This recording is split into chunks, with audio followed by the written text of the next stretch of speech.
A man came into the reading room. He seemed very angry. He's from Florida, and he had been to some business meetings in San Francisco, and they did not go well, and he was a very unhappy man. And I'm going to tell you how he sounded to give you a picture. He walked in and he said, "What is this place?"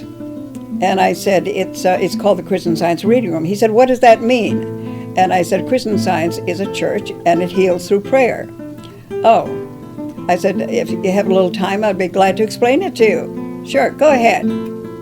He sat down, and I began explaining the basics of Christian Science.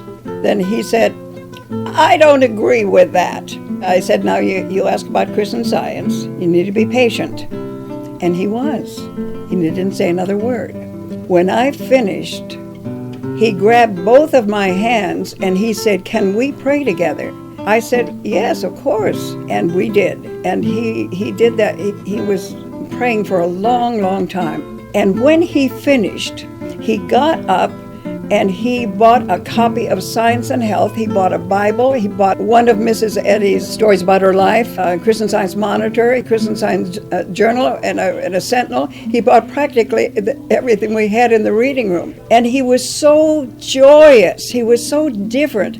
It was so difficult to imagine that this was the same person who walked into the reading room. I don't know what it was in the explanation of Christian Science that changed this man, but he was a different man completely. It was a joy to see what happened.